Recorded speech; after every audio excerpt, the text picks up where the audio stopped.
Selamat pagi Bapak Ibu Saudara-saudari kita kembali dalam ruang oase kehidupan di Minggu Prapaskah keempat dalam tema permenungan tantangan kita dalam membangun keadilan ekologis sebagai ekspresi iman.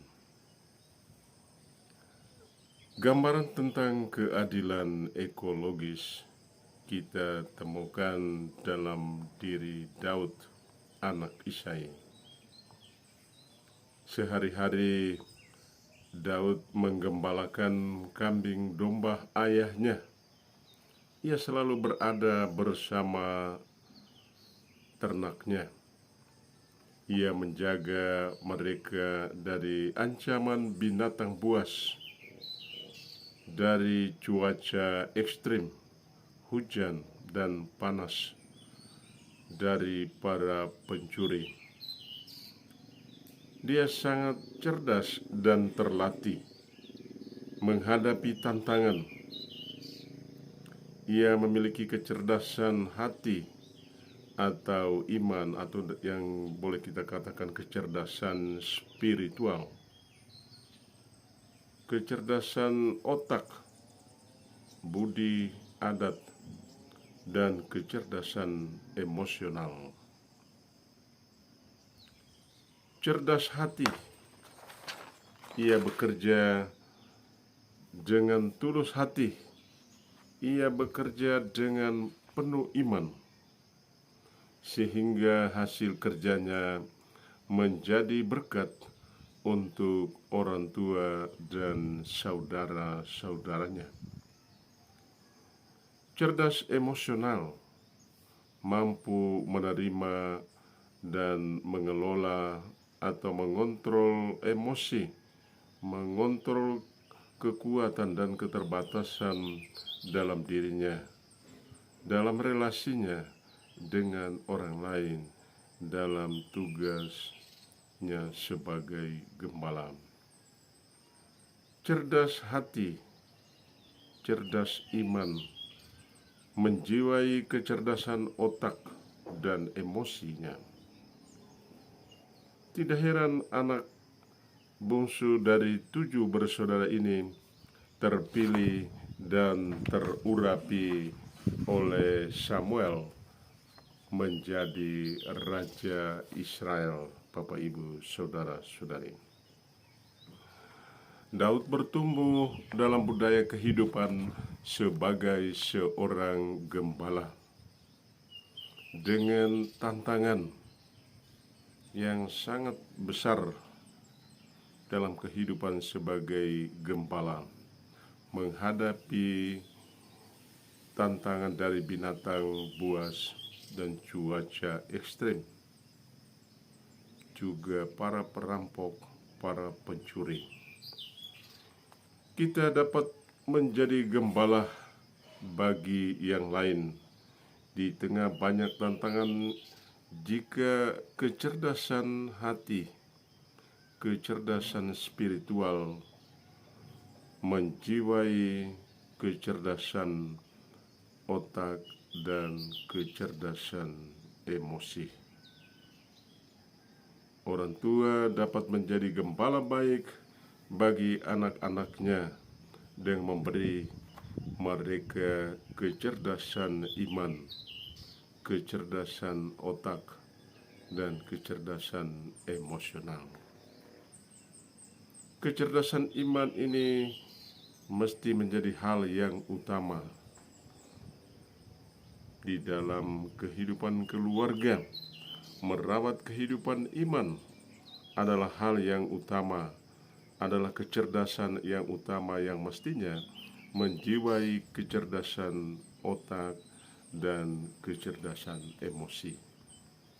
Tanpa kecerdasan spiritual, orang dapat saja membunuh dan merusak apa saja dalam jaringan kehidupan.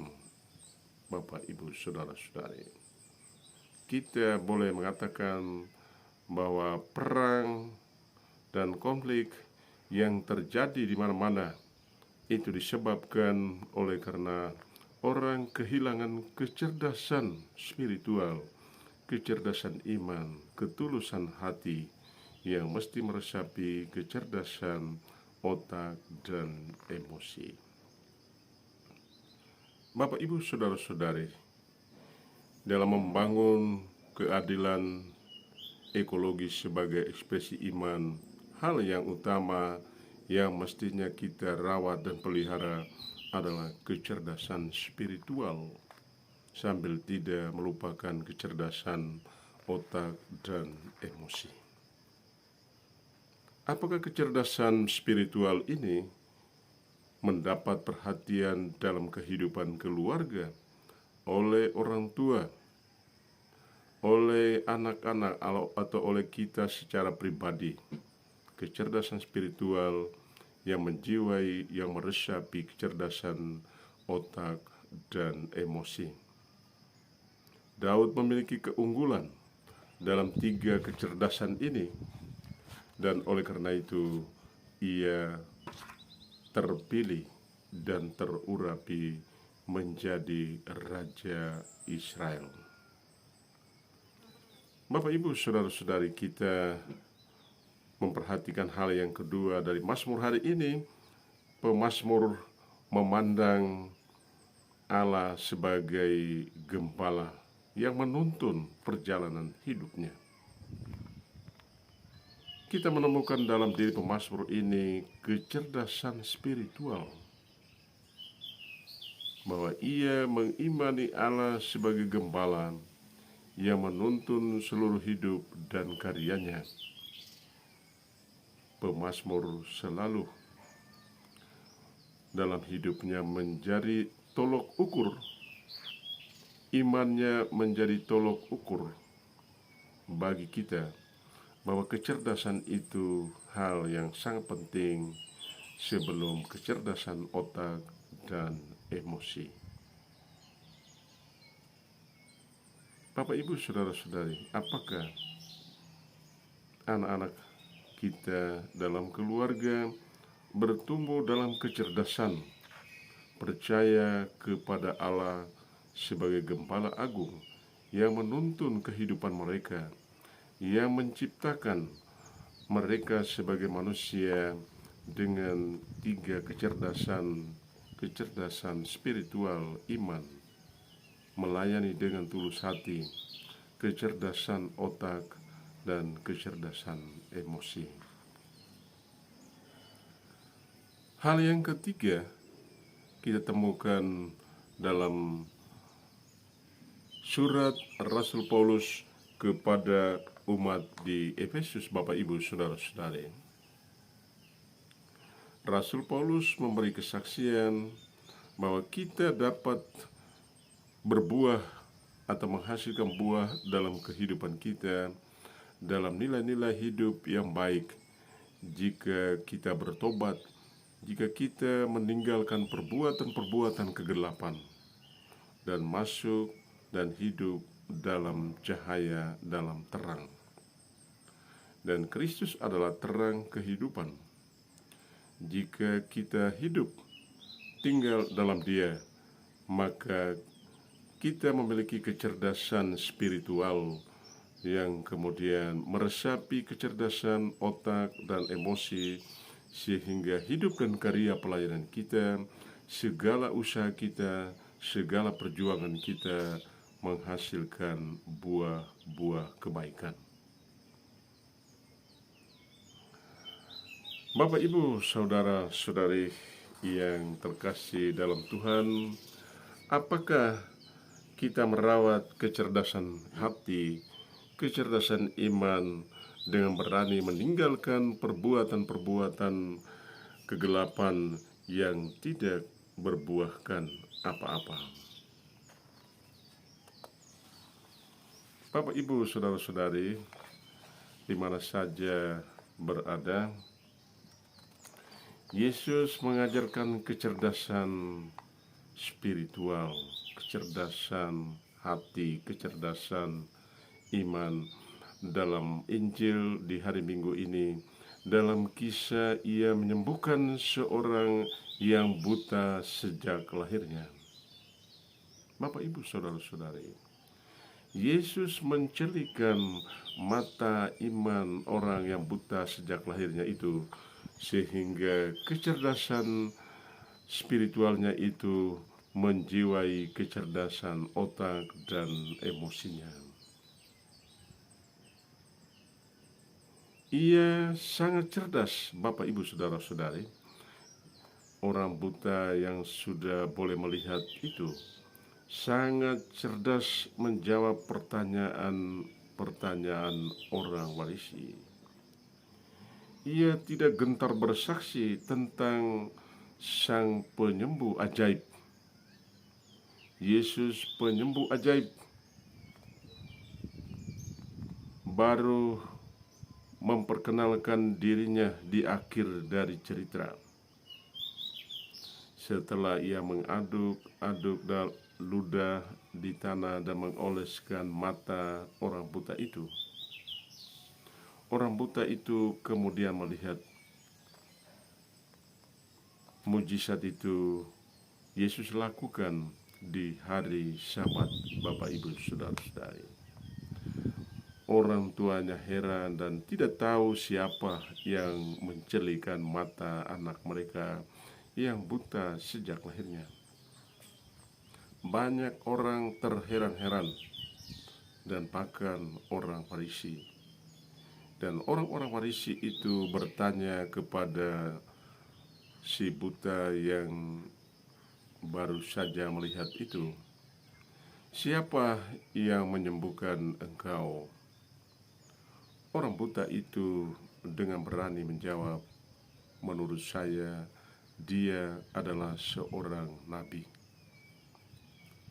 Orang-orang Farisi mengatakan bahwa tidak mungkin orang-orang berdosa dapat mengadakan mujizat, dan mereka bahkan mencela si buta yang baru saja melihat itu sebagai orang-orang yang tidak pantas berbicara di hadapan mereka dan mengajar mereka.